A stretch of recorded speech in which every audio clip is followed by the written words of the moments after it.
Everyone's favorite minifigure type in LEGO Star Wars is of course the Mandalorians. Hello and welcome to another video here on Glyphbricks, and today I want to show you my whole collection of Mandalorian figures. That includes everything from old Jango Fett, old Boba Fett to the newest Mandalorians released with the Mandalorian Season 2. In this video I won't go through in any order. I will just go from Jango Fett, Boba Fett, then some Clone Wars, then we have some Din Djarin or the Mandalorian, then we have some other one from Clone Wars, and then we have Sabine Wren at the end. If you are new here, subscribe to the channel and like the video, and stay tuned for more minifigure content on this channel. This is actually my only version of Jango Fett in his modern state, and this one came with a Hyperdrive Jedi Starfighter. The figure today is worth actually a lot, and it goes for upwards towards $100 and even more, and that's pretty crazy for being a Jango Fett figure. But yeah, it's a very nice figure. The face is nice and the torso is very nice print, and the legs as well. Unfortunately, the blasters are pretty basic since it's like the city hose of a fire hose. This one is a real classic. The OG Jango Fett is worth up towards $200, and it's a very rare and exclusive figure. I've actually made a video on it, so if you want to check it out, go check it out, and it's one of my favorite figures in my collection. This head is an exclusive black head with a yellow face printing, and it looks pretty cool through the helmet. This Boba Fett is actually my recent Mandalorian to come to my collection. This one comes from the Cloud City that was released in 2018, I think, and it's a very exclusive Boba Fett. Boba Fett is of course a very liked character in the Star Wars universe, and this one has arm printing, leg printing, I think even foot printing at his small feet there, and it has a very nice cape. This one is very similar, and this comes from the UCS Slave 1. And also has arm printing and looks really nice. The value for this one is also above 100. This one is a more basic Boba Fett, and it comes from the carbonite freezing chamber, and it's not really that valuable, but I really like the helmet for this one. This is a really OG Boba Fett figure, and who does not recognize this one? The helmet is the same as the Jango Fett one, and it's a little bit odd looking at the character in the universe, but it looks so nice, and I get reminded of the old games, LEGO Star Wars Complete Saga, when I look at this figure. This one comes from 2003 from Jabba's Prize. This is something you really need if you want a good Mandalorian LEGO figure collection. Previously here is an OG character from the Clone Wars and is a fan favorite for wielding the dark saber.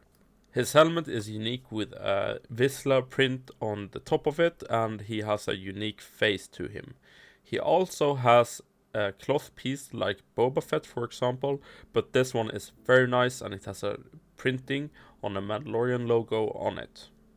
The torso and legs are also exclusive to this figure, and sadly it's a little bit damaged. I bought it for a lot cheaper. I bought it for around $30, and it's complete, it's Lego, so I got a good deal even though it's a little bit damaged. But as I said, this is a need in your Star Wars collection if you want rare figures. Gar Saxon is one of the most recent Mandalorians to come with the Mandalorian Starfighter that was released earlier this year with Sabine Wren and the Mandalorian Loyalist. His helmet looks very nice, and his visor is yellow and stands out very much. His armor is very well made, and it looks to be a very exclusive figure for the future.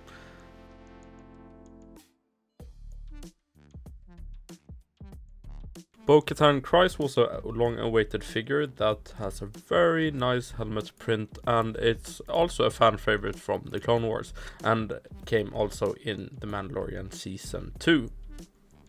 This figure just shows how good LEGO can actually do figures. The torso is really nice, the legs are really nice, and her face print with the unique headband, it's very nice, and you also get a hairpiece I don't have right here.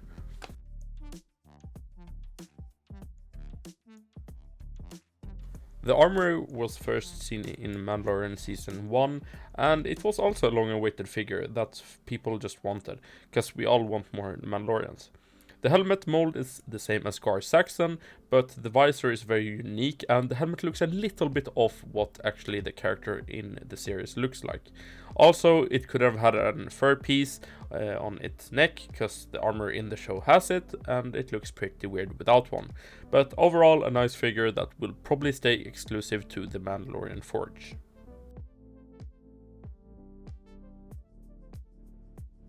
Here now I take a look on all the different Mandalorian or Din Djarin figures I have.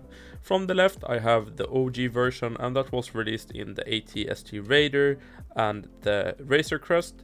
Quite surprising for its time, it had no arm printing. The second one is from the Mandalorian Forge and has a jetpack. The third one is from the Imperial Light Cruiser and has the cape and the staff, and the one to the right is the Christmas version from this year's advent calendar. And here we can see a better view on the arm printing. And here we can see the backs of the Mandalorian figures.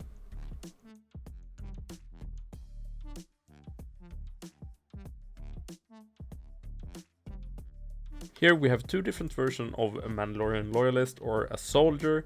The one to the left is the one from the Mandalorian Starfighter and is very modern with its printing. The one to the right is the old one from the Battle Pack and the old Mandalorian Starfighter, which previously came in, and it's not that rare at all, and it's not that special.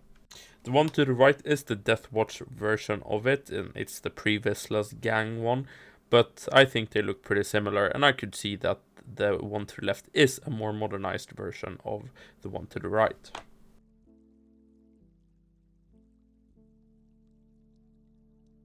Paz Vizsla is actually one of the more unique Mandalorians we have.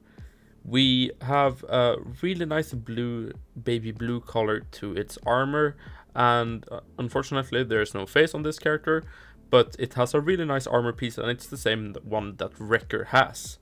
Underneath the armor piece, it has a really nice torso and leg printing, and it also has a backpack that's brick built on the back, because the armor piece has two stud connections, and the blaster is also really nice.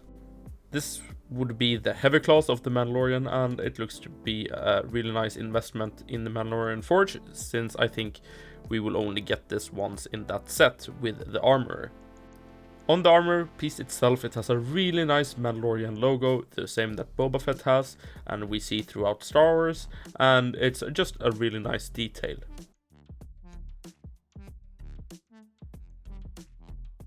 I really like Star Wars Rebels, and one of my favorite characters is actually Sabine Wren.